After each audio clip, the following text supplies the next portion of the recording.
Hello everyone, I am Deepak Kumar here for the fifth lecture of network theory. In this lecture, we will cover transient response in series RC circuit with DC excitation. Okay, but transient response of DC circuit is two types. What is this? Force response and source free response. Source free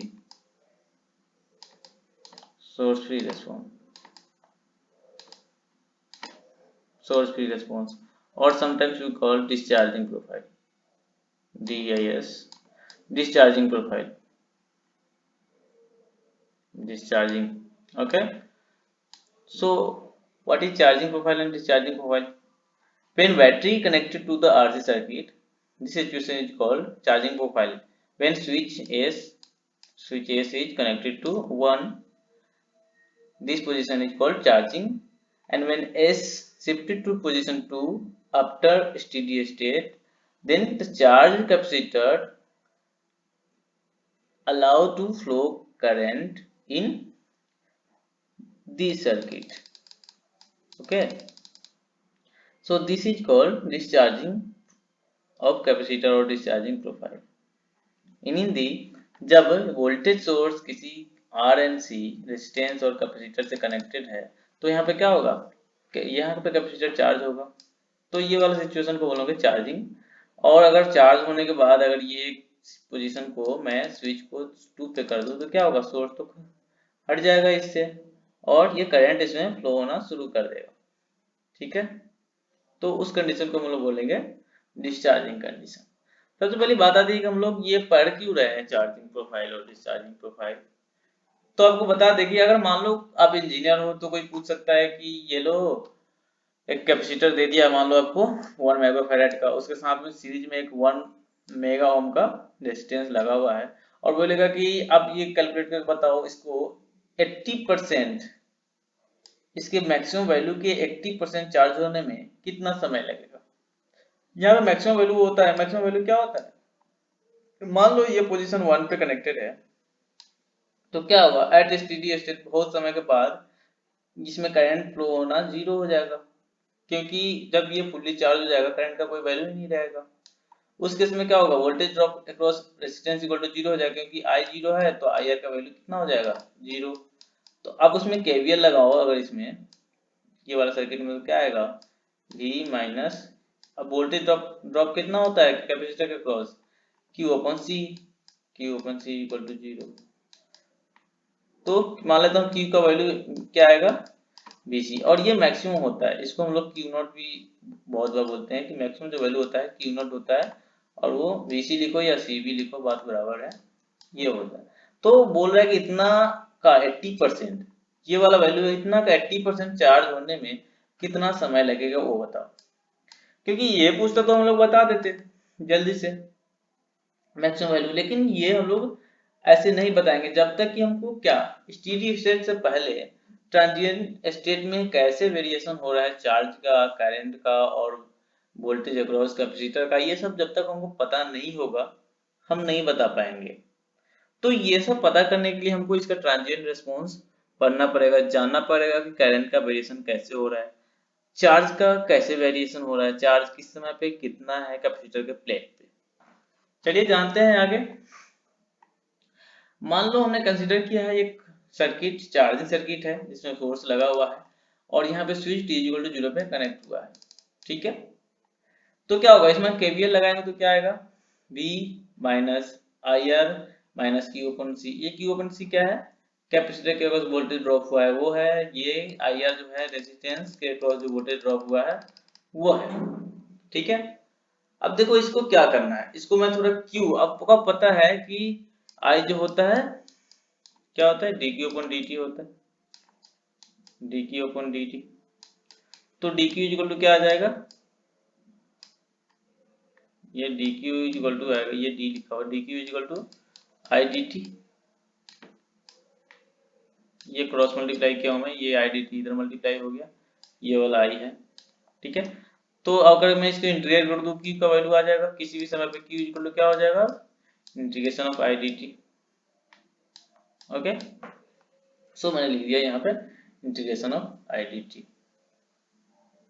okay, या आप चाहो तो ऐसे भी कर सकते हो, Q को ऐसे ही रहने दो। तो यहाँ पे अगर मैं यहीं से डिफ्रेंशिएट कर दूं, यहाँ पर डिफ्रेंशिएट ना करके इसको मैं डिफ्रेंशिएट करूँ तो क्या आएगा, डायरेक्ट। अब ये v का जो है डिफरेंशिएशन कितना हो जाएगा, क्योंकि ये कांस्टेंट है तो वो तो डिफरेंशिएशन 0 हो जाएगा। अब r कांस्टेंट है तो r एज इट इज रहेगा, एंड i का डिफरेंशिएशन क्या होगा, di अपॉन dt। ठीक है, और देखो q का डिफरेंशिएशन क्या होगा, dq अपॉन dt, क्योंकि q कांस्टेंट नहीं है तो उसका डिफरेंशिएशन करना पड़ेगा। q का डिफरेंशिएशन कर रहा हूं मैं dq अपॉन dt, ये c पहले से है तो मैं लिख दिया हूं इक्वल टू 0। अब क्या होता है, r D upon D T तो एज इट इज रहेगा, ये minus of r D upon D T होगा, एंड अब ये D Q upon D T अभी तो पता चला वो क्या है, i के इक्वल है, तो i अपॉन c यहाँ पे हो जाएगा, ये माइनस है यहाँ पे इक्वल टू 0। और सेम कंडीशन लिखा हुआ है यहाँ पे, ये वाला चीज सेम चीज लिखा हुआ है। यहाँ पे क्या किया हुआ है कि पहले q को हमने करंट में चेंज किया और फिर उसके बाद डिफरेंशिएशन किया हो। ठीक है, तो हो सकता है कोई लोग कंफ्यूज हो जाए कि फिर पहले इंटीग्रेशन ले फिर डिफरेंशिएशन लिया फिर वही का वैल्यू करंट आया, तो इससे भी फर्क नहीं है। आप चाहो तो ऐसे ही लिख लो, करंट को चार्ज को आप क्या करो करंट का फॉर्म में लिख लो, तो q जो होगा integration of I D T होगा। अब इंटीग्रेशन का डिफरेंशिएशन करोगे तो इंटीग्रेशन वाला साइन खत्म हो जाएगा, जो फंक्शन है वही रहेगा, तो वही रख दिया यहाँ पे। ठीक है, अब क्या होगा, अब इसको सिंपलीफाई बस करना है, इसको आई अपॉन सी को इधर भेज दिया हूं मैं, उसके बाद दूसरे केस में क्या होगा, माइनस ऑफ आर को भी इधर भेज दिया हूं, क्योंकि ये मल्टीप्लाई में था तो ये डिवाइड में चला गया। अब सिंपली क्या करेंगे, इंटीग्रेट करते तो आ जाएगा। अब जो डी आई अपॉन आई है तो इसका इंटीग्रेशन क्या होगा, एल एन आई, और इसका इंटीग्रेशन क्या होगा, यहाँ से यहाँ तक minus of 1 upon R C तो कांस्टेंट है, मतलब केवल dt का इंटीग्रेशन होगा, तो dt का इंटीग्रेशन क्या होगा, t हो जाएगा।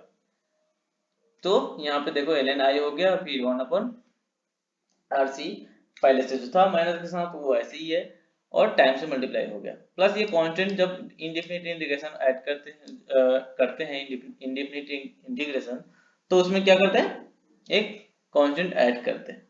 ठीक है, अब इसको मान लो हम इधर कर लिया और इसको एज इट इज इधर रहने दिया। अब ये क्या होगा, नेगेटिव के साथ है ले लेने वाला, तो क्या होगा, अब डिवाइड हो जाएगा।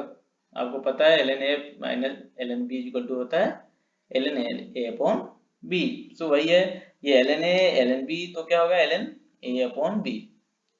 ठीक है, अब ln हटाना है तो ये वाला चीज e टू द पावर में चला जाएगा, और c है नीचे तो अगर इधर भेजूंगा तो मल्टीप्लाई में आ जाएगा, तो c यहाँ पे आ गया। कई बार हमको i का फॉर्म ऐसे भी दिखा हुआ मिलेगा, i equal to c to the power minus t upon tau, जहाँ पे यहाँ पे टाउ का वैल्यू क्या है, t टाउ का वैल्यू rc है। कंपेयर कर लो दोनों को, ये दोनों सेम है तो ये दोनों वैल्यू सेम रहेगा। ठीक है, और टाउ जो बोलते हैं, जो टाइम कांस्टेंट बोलते हैं, इसको क्या बोलते हैं, time constant, time constant, time constant. ठीक है, ये आरसी का टाइम कांस्टेंट है। आरएल का टाइम कांस्टेंट क्या होता था, एल अपॉन आर, आपको याद होगा तो ये क्या होता था आरएल के लिए। ठीक है, आरएल सर्किट के लिए ये वाला टाइम कांस्टेंट आता था। अब ये तो करंट का वैल्यू आ गया, लेकिन इसमें सी है अभी भी।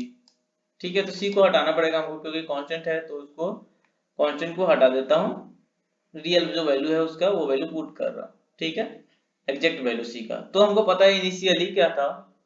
अब इनिशियली एक चीज देखो, यहाँ पे क्या होगा, जब यहाँ पे वोल्टेज जैसे ही अप्लाई किया हुआ होगा, स्विच क्लोज किया गया होगा, उस समय क्या होगा, चार्ज इस पे जीरो रहा होगा, चार्ज जीरो रहा होगा, मतलब ये वाला value q equal to zero होगा।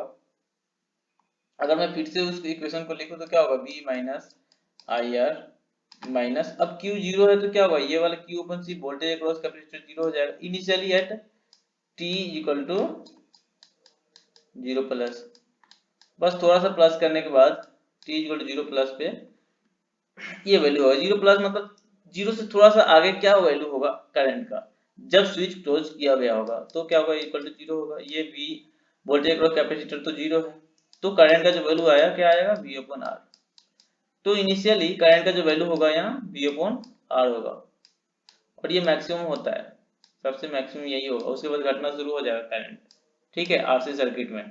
तो मैंने इस इनिशियल वैल्यू इसमें लगा रहा हूँ, t इक्वल टू 0 पे करंट का जो वैल्यू है V अपॉन R है, उसको रखते हैं ये वाली इक्वेशन में, V अपॉन R करंट का वैल्यू है जब t इक्वल टू 0 होगा।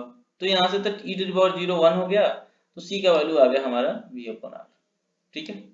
अब वो वाला वैल्यू को रख देता हूँ मैं ये वाले इक्वेशन में, तो क्या है I equal to V upon R e to the minus of t upon tau, और ये हमारा करंट का वैल्यू आ गया, करंट का वेरिएशन हमको आ गया, करंट कैसे वेरी कर रहा है। तो अगर करंट हमको किसी समय पे निकालना है तो टाइम डालेंगे, हमें करंट का वैल्यू आ जाएगा। अगर मैं उसका प्रोफाइल देखूँ ग्राफिकली तो क्या होगा, t इक्वल टू 0 पे क्या था V अपॉन R, लेकिन अब ये नेगेटिव फंक्शन है e to the power minus के साथ, तो ये घटना शुरू होगा और एक्सपोनेंशियल ये घट रहा है ऐसे, ये लगभग इनफाइनाइट टाइम पे ये जीरो वैल्यू इसका होगा, ठीक है। लेकिन ये तो करंट था, अगर हमको चार्ज निकालना है कि भैया ये जो कैपेसिटर है उस पर किसी समय पे कितना चार्ज होगा, अगर ये निकालना है तो क्या करेंगे, तो अभी अभी आपको पता चला जो करंट है Q जो है वो क्या है I dt है, इंटीग्रेशन ऑफ I dt। तो चलो इंटीग्रेट कर लेते हैं उसको, Q is equal to I dt, integrate कर लेते हैं 0 टू t तक, किसी t टाइम तक कितना करंट चार्ज का वैल्यू होगा t टाइम पे। तो v का I का करंट I का जो वैल्यू था वो मैंने रख दिया, अब v अपॉन r कांस्टेंट है तो वो बाहर चला गया, और इंटीग्रेशन होगा किसका e to the minus of t upon rc का। अब देखो e to the power x का इंटीग्रेशन क्या होता है, e to the power x जैसे, तो e to the power minus of rc है तो वो तो एज इट इज रहेगा, लेकिन अगर यहाँ पे t के साथ क्या मल्टीप्लाई है, ये वाला इतना सारा वैल्यू e to the power minus of 1 upon rc, यहाँ देखो 1 छुपा हुआ है यहाँ पे, तो ये वाला वैल्यू क्या होगा डिवीजन में चला जाएगा, ठीक है। v upon r as it is है, और देखो ये डिनोमिनेटर में डिवीजन के साथ था तो ऊपर जाएगा तो मल्टीप्लाई में आ जाएगा, तो यहाँ पे मल्टीप्लाई में आ गया, देखो r और r कैंसिल हो जाएगा, ये तो एज इट इज रहेगा। लेकिन क्या करना है, अब इसको इसका लिमिट पुट करना है, तो लिमिट पुट कर रहे हैं तो t डालूंगा तो t यही रहेगा, माइनस जब 0 डालेंगे तो क्या होगा, ये इसका वैल्यू क्या हो जाएगा 1 हो जाएगा, क्योंकि नीचे वाला इसलिए नहीं लिखा हूँ कि नीचे वाला मैंने कॉमन ले लिया हूँ ऑलरेडी, ठीक है, r कैंसिल हो गया। अब क्या बच गया मेरा, ये माइनस को आप अंदर भेज दो, ये माइनस अंदर जाएगा तो ये यहाँ पे माइनस आ जाएगा और यहाँ पे प्लस आ जाएगा, अब ध्यान रखना, ठीक है, यहाँ पे माइनस आ जाएगा और ये वाला प्लस हो जाएगा, ठीक है। तो वही किया हूं मैं, यहाँ पे यहाँ का जो है c, यहाँ वाला v, और ये वाला आ गया, अब ये माइनस मल्टीप्लाई हुआ तो ये वाला प्लस हो गया और ये वाला कोएफिशिएंट नेगेटिव हो गया, तो ये हमारा q का वैल्यू आएगा, कहीं कहीं आपको टाइम के फॉर्म में भी लिखा हुआ होगा। तो अब ये वैल्यू आया तो यही तो मेरा मैक्सिमम वैल्यू था cv, तो मैक्सिमम वैल्यू के टर्म में भी लिख लिया ये वाली, ठीक है। अब तो अगर मुझे पता करना होगा कि Vc वोल्टेज अक्रॉस कैपेसिटर वो कितना होगा किसी टाइम पे, तो वोल्टेज अक्रॉस जो कैपेसिटर लगा हुआ था उसके क्रॉस जो वोल्टेज होगा वो Vc होगा, मान लेता हूँ, तो Vc कितना होगा, अगर C है इसका कैपेसिटेंस तो Q अपॉन C होता है, ठीक है। Q का वैल्यू मुझे ये आया, या ये दो कुछ भी रख सकते हो, तो मैंने यहाँ पर रख दिया CV, तो C और C कैंसिल हो जाएगा, ये वाला C इससे कैंसिल हो जाएगा, क्या बचेगा V into 1 minus E to the power minus of T upon R C. देखो यहाँ पे अगर मान लो C रहता तो C नीचे भी C रहता तो ये दोनों कैंसिल हो जाता, ठीक है, तो इसलिए मैं लिखा हूँ केवल ये वाला वैल्यू, ये वाला केवल वैल्यू बच गया, ठीक है। अब आते हैं हमारे क्वेश्चन पे, जो शुरू में पूछा था कि जो हमारा चार्ज था 80% चार्ज होने में कैपेसिटर को कितना समय लगेगा उसके मैक्सिमम वैल्यू तक, ठीक है। तो यहाँ पे क्या था, मान लो कि क्यू का इक्वेशन क्या आया था मेरा, क्यू का इक्वेशन ये है, ये क्यू इक्वल क्यू नॉट जहाँ पे मैक्सिमम चार्ज है, लेकिन दिया हुआ कितना है, क्यू जो है 80% ऑफ मैक्सिमम चार्ज, ये हमारा क्वेश्चन में दिया हुआ था, कोई पूछा था, जो ये रहा क्वेश्चन हमारा ऊपर वाला, ये देखो, क्योंकि इसमें लिखा हुआ क्या, resistance, tell me the time taken by a capacitor of 1 microfarad and in series with a 1 mega ohm resistance to be charged up to 80% of final value। मतलब फाइनल वैल्यू का 80% चार्ज होने में कितना समय लगेगा ये हमको बताना है। ठीक है, तो मतलब Q का वैल्यू जो दिया हुआ है किसी टाइम पे वो 80% है मैक्सिमम वैल्यू का। मतलब Q का जो वैल्यू दिया हुआ है 80% है मैक्सिमम वैल्यू का। तो क्या 8% को कैसे लिखेंगे, 80 अपॉन 100, और ये मैक्सिमम वैल्यू क्या है, Q0। अब देखो Q अपन Q0 का वैल्यू क्या आया, माइनस सॉरी 0.8, 100 से डिवाइड करोगे 80 को तो 0.8 आएगा।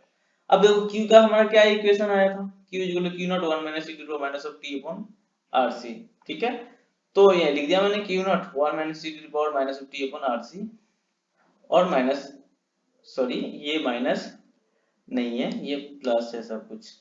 ठीक है, ये माइनस नहीं है, Q इक्वल टू Q0, और Q0 से Q0 ये तो कैंसिल हो जाएगा। ठीक है, तो क्या बचेगा हमारा 1 minus e to the minus of t upon RC। ठीक है, और ये इधर बचेगा 0.8 जो ऐसे लिखा हुआ है। अब मैं इधर 0.8 को इधर ले लूं तो क्या आएगा 1 माइनस 0.8 कितना हो जाएगा 0.2, 1 माइनस 0.8 ये क्या होगा, ये 0.2 हो जाएगा, और ये इसको इक्वल में क्या था, ये वाला इधर चला जाएगा e to the power minus of t upon RC, ये इधर आ जाएगा तो प्लस के साथ हो जाएगा, ये नेगेटिव था तो इधर जाएगा तो पॉजिटिव हो जाएगा, तो 0.2 आएगा, ये 0.2 के इक्वल में ये चीज रहेगा, तो ये चीज लिखा हुआ है। ठीक है, अब ये देखो दोनों तरफ ln ले लूं तो क्या होगा, ln 0.2 equal to ln e to the minus of t upon RC। ln 0.2 का वैल्यू होता है माइनस 1.6। ठीक है, अब ln e to the power जो भी है तो क्या होगा, अब ये जो पावर है ln e खत्म हो जाएगा, ये बच जाएगा हमारा। ठीक है, अब देखो अब t माइनस t है, इधर भी माइनस है, तो माइनस माइनस चाहो तो आप कैंसिल कर दो यहीं पे। लेकिन अगर RC का वैल्यू डाले तो क्या होगा, R इक्वल टू दिया हुआ है 1 मेगा ओम, 1 मेगा इसका मतलब क्या है 1 इंटू 10 टू पावर 6। ठीक है, मेगा मतलब होता है 10 टू पावर 6, और माइक्रो की कैपेसिटर का वैल्यू दिया हुआ है 1 माइक्रो, तो इसका मतलब क्या होता है 1 माइक्रो का मतलब हुआ 1 into 10 to power 6 sorry minus 6। ठीक है, वो दोनों का वैल्यू डाले तो क्या होगा, अब ये प्लस 6 है ये माइनस 6 है तो दोनों का मल्टीप्लाई होकर 1 हो जाएगा, तो ये 1 हो गया। अब माइनस माइनस चाहो तो आप कैंसिल कर दो यहाँ से यहाँ। ठीक है, तो क्या बचेगा हमारा t इक्वल टू 1 पॉइंट, ये t इक्वल टू होगा 1.6 सेकेंड आ गया। तो इतना समय बाद जो होगा वो चार्ज वो कैपेसिटर 80% अपना चार्ज हो जाएगा। ठीक है, और दूसरी बात आती है कि क्वेश्चन इस पे एग्जाम में कैसे पूछे जाते हैं, तो आपसे तो ये पूछेगा कि आप बताओ transient response of RC circuit, या आरसी सीरीज सर्किट बोलेगा। ठीक है, विथ डीसी एक्साइटेशन बोल सकता है या डायरेक्ट भी बोल सकता है, तो आपको डीसी एक्साइटेशन वाला करना है। ठीक है, अगर आपको डायरेक्ट बोला ट्रांजिएंट रेस्पॉन्स वाले तो आपको ये वाला चार्जिंग का तो करना है प्लस डिस्चार्जिंग वाला भी करना है जो मैं आगे बताऊंगा। या दूसरा है कि जैसे ये क्वेश्चन दिया हो इस टाइप का क्वेश्चन देगा, मैक्सिमम चांसेस है कि क्वेश्चन देंगे। ठीक है, तो आपको ऐसा क्वेश्चन मिलेगा, या आपको बोल देगा कि charging profile of RC circuit बताने के लिए तो आप चार्जिंग बताओ, ये वाला चीज जो ऊपर मैं करवाया हूँ यहाँ तक। अगर आपको चार्जिंग में पूछा है कि केवल करंट का एक्सप्रेशन निकालिए तो आप करंट का एक्सप्रेशन यहाँ तक निकाल के छोड़ सकते हैं। ठीक है, लेकिन अगर चार्ज का बोला है तो आप चार्ज का वैल्यू यहाँ तक निकालो, उसके बाद अगर ये भी निकाल देते हो तो अच्छा बात है। ठीक है, तो आप समझ लो करंट तक निकालना है तो करंट तक निकालो, अगर आपको दोनों निकालने का मन है तो निकाल दो। ठीक है, लेकिन अगर पूछा है करंट निकालना है तो करंट जरूर निकालना है। अगर पूछा है कि चार्ज निकालना है, किसी टाइम चार्ज का रिस्पॉन्स निकालना है, ठीक है, तो आपको चार्ज का एक्सप्रेशन निकालना ही पड़ेगा टाइम के रेस्पेक्ट में। ठीक है, तो ये सब था कि क्वेश्चन कैसे पूछे जाते हैं। क्वेश्चन एक और भी पूछे जाते हैं जो मेरा आज का चैलेंज है। ये चैलेंज क्या है, अब क्या मैं हर लेक्चर में एक एक क्वेश्चन दूंगा, और जो प्रीवियस लेक्चर में जो पहले 3 होंगे जिनका आंसर सही होगा वो मुझे कमेंट करके बताएगा कि इसका आंसर क्या आता है, और जो पहले 3 होंगे मैं उसका नाम पब्लिकली अनाउंस करूंगा एज ए विनर। ठीक है, तो आज का चैलेंज है इनिशियली कैपेसिटर वाज डिस्चार्ज, मतलब ये इनिशियली जो है कैपेसिटर डिस्चार्ज था, मतलब कोई चार्ज वैल्यू इसमें नहीं था, और तब स्विच को क्लोज किया जाता है। तो पूछा जा रहा है find the time when circuit from the battery, so find the time when current from the battery reaches to 5 milliampere. 5 milliampere को हम लोग 5 एम्पियर भी बोलते हैं, 0.5 एम्पियर भी बोलते हैं, ठीक है, क्योंकि ये मिली का मतलब है 10⁻³ तो आपको टाइम बताना है कि जब करंट यहां से सोर्स से बोला है कि current from the battery, battery मतलब यहां से जो पास करेगा करंट वो 0.5 एम्पियर होगा। तो ये वाला टाइम बताना है, देखते हैं कौन करता है, कमेंट बॉक्स में बताएगा, मैं उसका नाम नेक्स्ट लेक्चर में जरूर अनाउंस करूंगा, ठीक है। और अगले लेक्चर में हम लोग डिस्चार्जिंग प्रोफाइल पढ़ेंगे। Okay, thank you for watching, share with your friends.